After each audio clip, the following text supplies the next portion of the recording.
Welcome everyone to today's webinar, Deliver Predictable Collaboration Experiences with Optanix.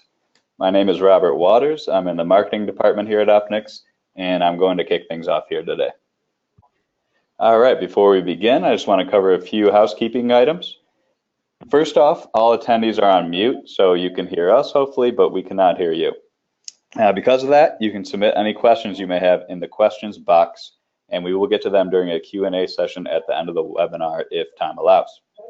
And if you think of any questions after the session, or you're looking for anything else, be it a recording of the session or the slideware, or to arrange a more in-depth discussion or demo, please just reach out to me at robert.waters@optanix.com, and I will be more than happy to help you out.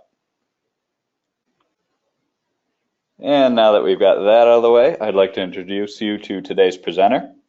His name is Rob Freeborn. He has worked in the IT field for about 20 years and has spent the last 12 of those years here at Optanix. He currently serves as our Vice President of Managed Solutions, and today he's ready to demonstrate how to deliver reliable collaboration experiences using features of the Optanix platform, developed specifically to address the challenges of operating a Cisco voice and video environment. So without further ado, I will now turn it over to Rob. Hey, Robert, thank you very much for that, for the kind introduction. We're going to just run through a handful of slides before we dive into the demo. So for those of you who may not know who Optanix is, we were founded in 1999 as Shore Group, and we went through a transition about 2 years ago when Francisco Partners made an equity investment into our portfolio. As a company, right now, we have two offerings. We have the Optanix Managed Services offering, as well as the Optanix IT Operations Software as a service offering. And that's really what we're going to be focusing on today.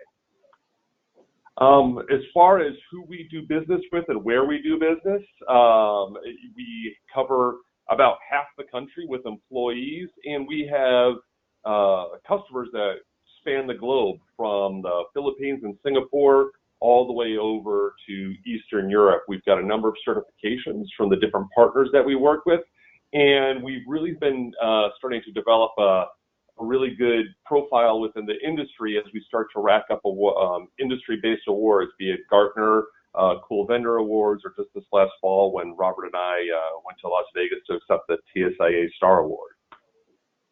But I wanted to just cover for a moment the state of the market as it is right now. As business continues to transition, as this digital transformation starts to take over the market, and as added IT complexity is being brought to bear every single day, if you think about containers and serverless computing and Internet of Things and so on and so forth, we are really starting to see a tremendous shift from a passive delivery model to an active delivery model.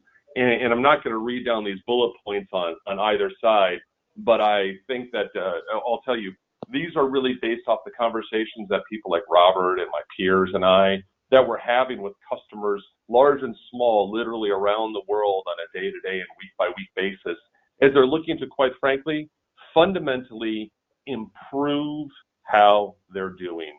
It is no longer table stakes to show up and say, red light, green light, something's up and down. The enterprise, the business, people are consuming a service.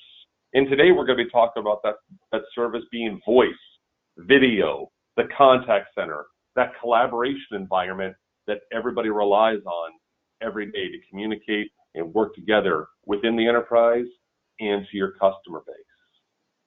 And this Optanix platform, how we do it, and this happens to be real world results from a financial services customer of ours.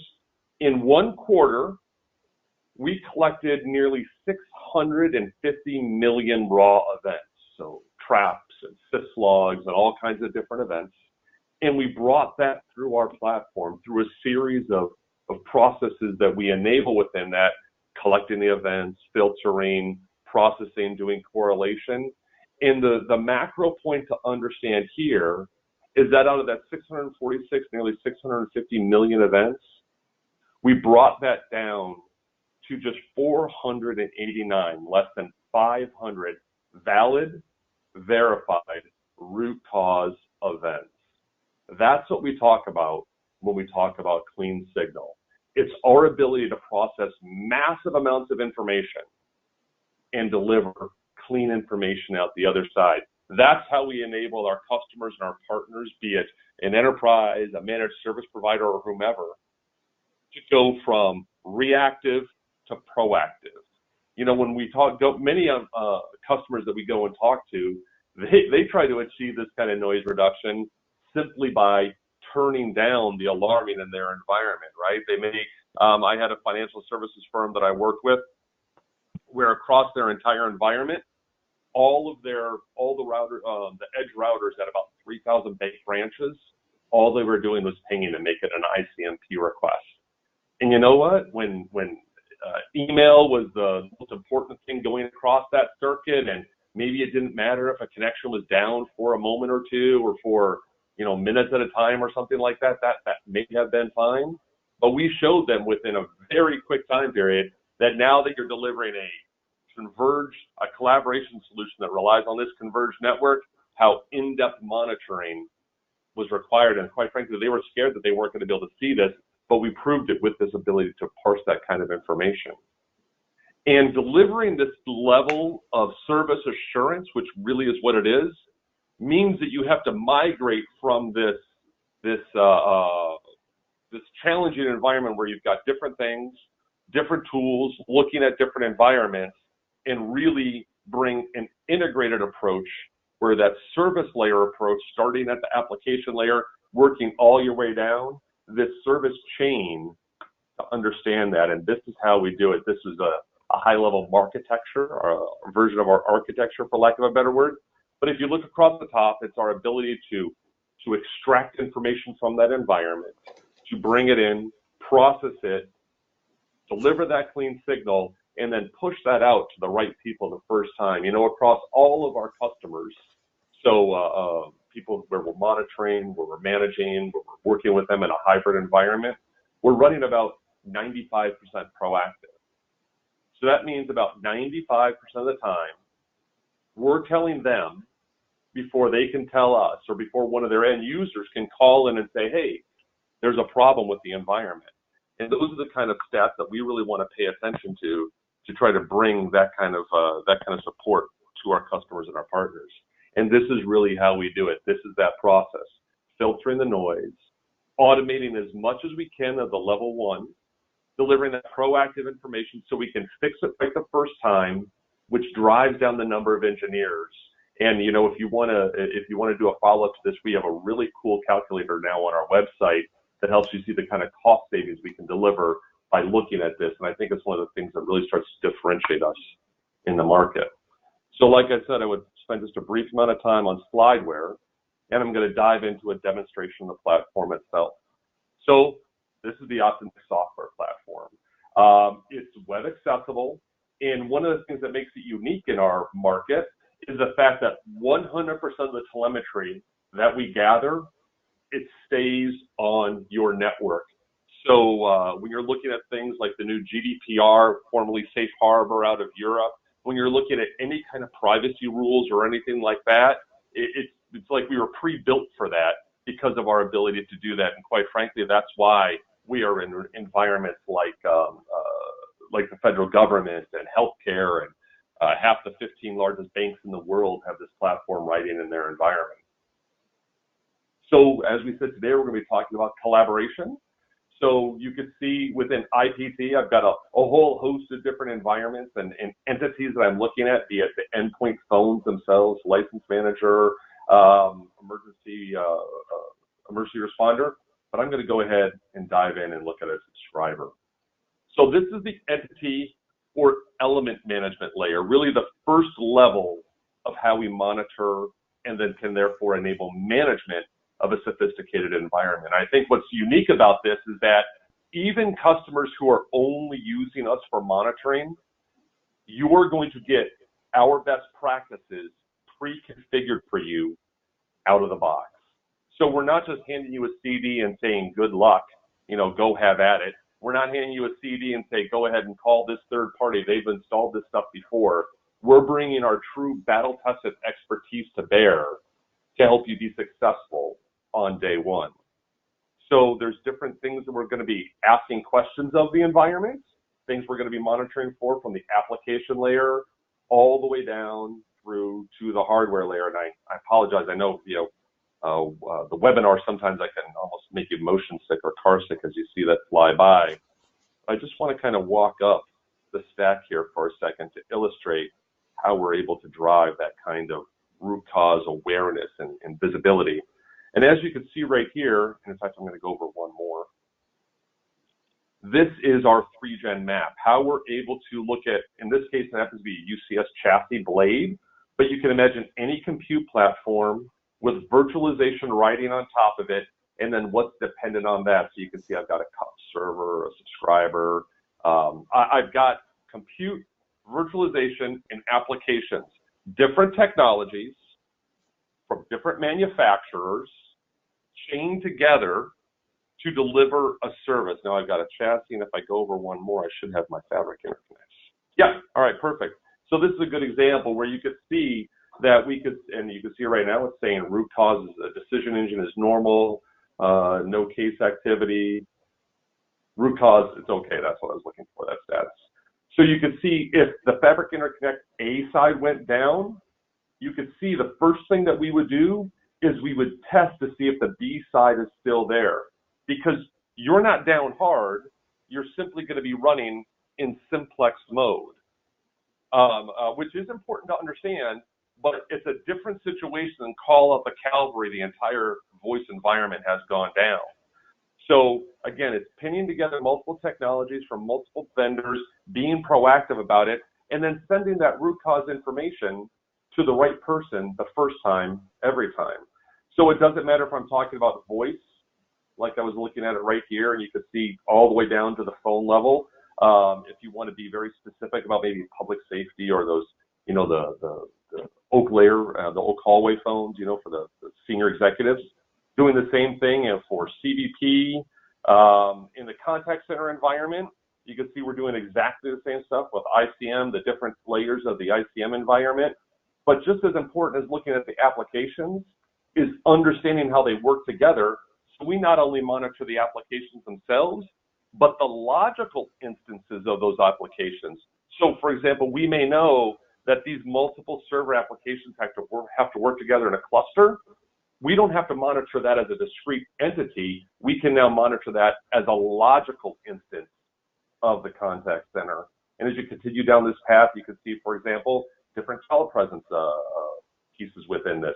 Now, this is a combination of live and lab gear, so I don't want you to look at this and say, this is the be-all, end-all of everything that we can do, and I also don't want you to think we just do Cisco. So, for example, here we've got IP trade gear as well. So for those of you who don't know what trading turrets are, if you ever see a movie like Wall Street or something like Boiler Room, where you see people with like 2 phones up to their ears at one time yelling into it, and the phone looks like a big slab up in front of them, like a couple feet across, that's what a trading turret is. This happens to be a digital enabled version of a trading turret. So that's more of the entity or element management layer. But how do we understand that that environment is performing the way it's supposed to be performing? We could do things like this, where we can jump in and start to say, hey, how are the voice metrics working here? Parsing up, what are the top 10? Fortunately, there's only been 4 bad calls today, but look at what's going on there. And calls by classification. Really, it's giving you that quick snapshot of what's going on in your environment. How are you performing? People consume information visually, very quickly and effectively and efficiently. So if we can visualize something like this for our partners and for our customers, it makes their life very, very easy. Of course, everybody likes to see a map, right? The executives like to be able to walk through and see where something is going on, or hopefully it's all green and not going on. So we could drive down and look at environments like this.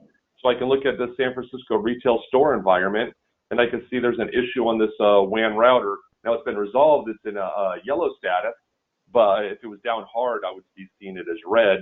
But you can see again, how do I acquire information quickly and efficiently and visualize that so that everybody on the team, be it the route switch team, be it the core application, the voice application team, or executives that need to see this kind of, or the retail team themselves. In the case of this router, how do we all share information together? This is a great way of being able to do that. So from the entity management layer, how do these different devices work together? We also have the entity event dashboard. I'm going to touch on this for just a moment. It's a kind of a deeper dive topic, because then we can start to talk about things like not just raw incident management, but the next level of problem management. And we enable that, and I'll tell you, we take this very seriously, and it really kind of speaks to our mantra of built by a managed service provider for a managed service provider. If you have to deliver services of that high of a level of efficiency and effectiveness, and I'm not telling you that I'm not standing up to preach and say that you have to, but if that is your charter, I would suggest the cheapest ticket to close is not the one that you automate away. It's not the one that you send offshore to a labor arbitrage, a less expensive resource to close. The cheapest ticket to close is the one that doesn't happen. So if you can use problem management to get those issues out of your world, it does tremendous value for you.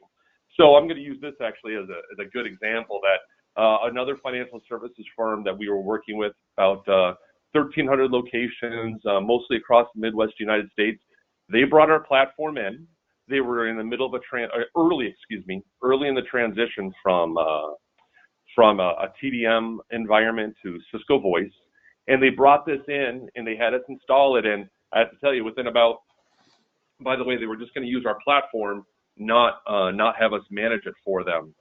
So we got it all set up for them, and they said, you know what, guys, we can monitor our switches in these bank branches better than you guys can. We know what we're doing. We're rock stars at this. We never have any problems. No one ever complains about it. We don't want you to monitor that. So I said, all right, but how about you make us a deal?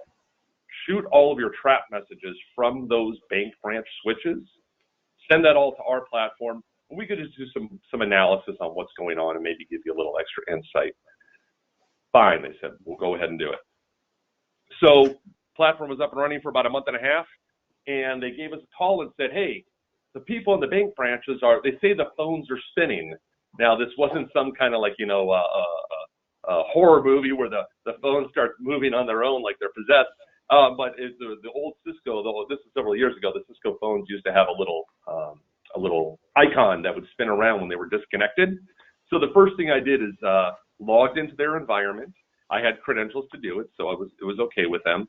And I looked at this, and the first couple lines really jumped out to me. They only had about 15,000 phones at the time. They were going to ramp up to about 35,000. But they had a number of these kind of errors, endpoint deregistration errors, things like that.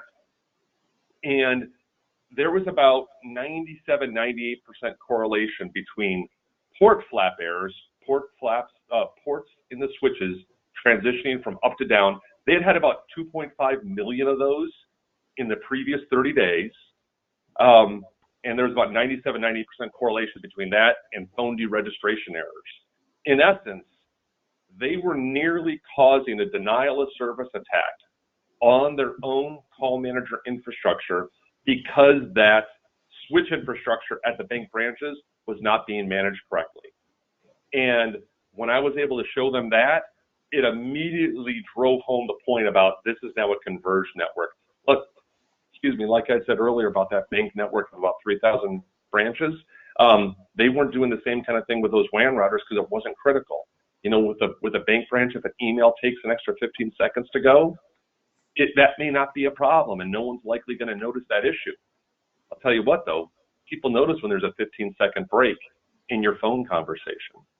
So it's monitoring, delivering a bulletproof core infrastructure, understanding the performance of the applications on top of that, be it voice, be it the contact center, be it the video that I shared with you, and then how do you work with it? So we have integrated into this and built into this environment a ticketing infrastructure. Now, we're not going to get too much into our architecture right now, but suffice it to say, the platform, we have the ability to integrate at a number of levels, and by far and away, our most common integration that we do is at the ticketing layer, where we would have the ability to do bidirectional integration between our platform and the customer's legacy ticketing platform. So if they use ServiceNow in the cloud, if they use Remedy local or Remedy Force in the cloud, something else, these are all options, and it's easily the most common integration that we do. We are not here to do a rip and replace strategy. We're here to augment and optimize our technology partners, be it a managed service provider, an end user, the enterprise. We want to augment and optimize their ability to be as effective and efficient as possible. So the ticketing information you can see right here, the different status changes. You can see the platform itself. This is an example of the kind of automations that we do within it. And this was a test that the platform did. And it looks like it was looking for a health test call on the call manager screen. So it was looking to log in, make sure that it was able to do something. And as you can see, that health test failed. So it's another example of the kind of flexibility and capabilities that we have within our environment to do things like this. The router, this is the ticket that we were looking at earlier from San Francisco. And you can see here again, 100% automated information being delivered and being integrated into our IT support process. You can see here has returned to normal, so the platform in an automated fashion is going out and checking what's going on, and that gives that information then to the engineer who's replying to this.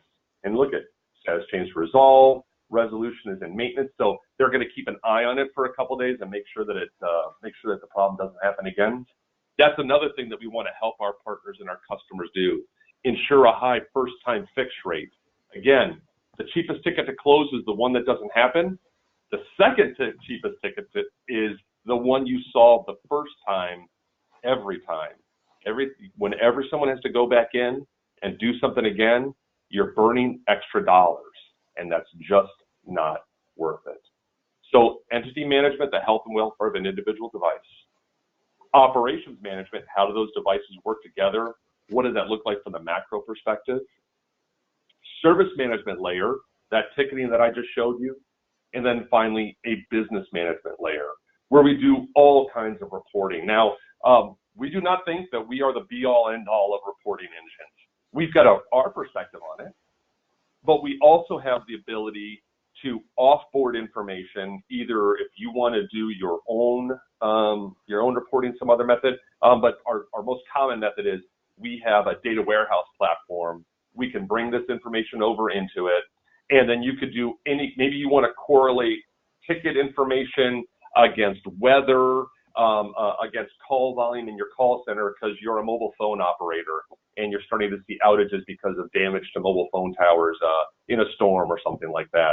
We can bring that kind of information to light for you, or assist, I should say, because we can bring this information off to a data warehouse, and then your team can go ahead and hammer away and deliver the kind of business outcomes that we can assist you with by giving you the right kind of root cause information to work with. Everything that I'm showing you today is standard and part of the platform, right? So, and all the things that we do, we deliver this on a quarterly basis. We do quarterly updates, and all the telemetry that we gather, again, is stored inside your network. So from an architecture perspective, it has tremendous security potential. These are just the highlights of the different capabilities of, and Robert hates it when I say this, but I call it a knock in a box. It's all those capabilities built into a single platform, deployed in your environment. We do the deployment, we'll help you with configuration, enable you with our best practices, and set you up for success and off to the races. I know I talked really fast, so I'm going to take a breath for a moment and ask Robert if there were any questions along the way. There certainly were, and I was about to hit you with the 5-minute warning, so perfect timing. Okay, excellent. All right. So the first question is, how do you compare to your competition? Great question. So I think there's a couple things that make us different than our competition. One, like I said earlier, built by an MSP for an MSP. So we understand walking into those kinds of environments, and by the way, that's not just managed service providers, it's really any enterprise that needs to manage themselves to that level of a service assurance. And I'm not saying everybody has to. There are customers, and I've met them, there are customers out there that are just looking to burn assets and looking to wind down operations over time, and they just don't have the time or the energy or the money to make that additional investment. That's fine. But if you are a company that's in the middle of competing in this new digital economy, I think we can talk with you. So you can look at a traditional software developer. Quite frankly, they're paid to ship code. That's all that they do. They don't actually use this software to support environments on a day-to-day basis where we do. So we have a very different perspective. And I didn't even talk about problem management and how we do it at the macro level. But for across all of our customers and in all the environments that we monitor and manage, we process about 50 billion events a year. Our problem management team does big data analysis. They've been doing big data for longer than that word has been sexy. And they use all the information we acquire to make our software better. So, and in fact, that's how they get bonused. So we have people who are getting bonused to make our software better based upon quantitative feedback. Now, that's not to say that if a customer says, hey, I really need X to do Y, I really need this feature so I can accomplish something else. That's not to say we're not going to take that kind of feedback, but we're also using that quantifiable information that we can prove by looking at 50 billion events a year to say this is where people need the help the most. So those are a couple of the things that really differentiate us from software competitors who, again, ship code, walk away, and say, please send me your maintenance check next year. Perfect. All right. In that same vein, it looks like we have a follow-up question here. How is Optanix different from SolarWinds? How is Optanix? Well, it's very relatable to that, right? So SolarWinds, I would say, is more, if you were to look at the element management layer of Optanix, that's really the only place where you would be able to do a direct comparison.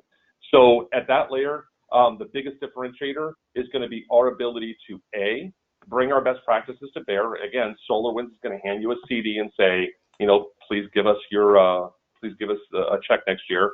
I'll tell you, whenever we go to trade events, it's not at all uncommon for people to come up and start talking to us because they're saying SolarWinds just creates too much noise.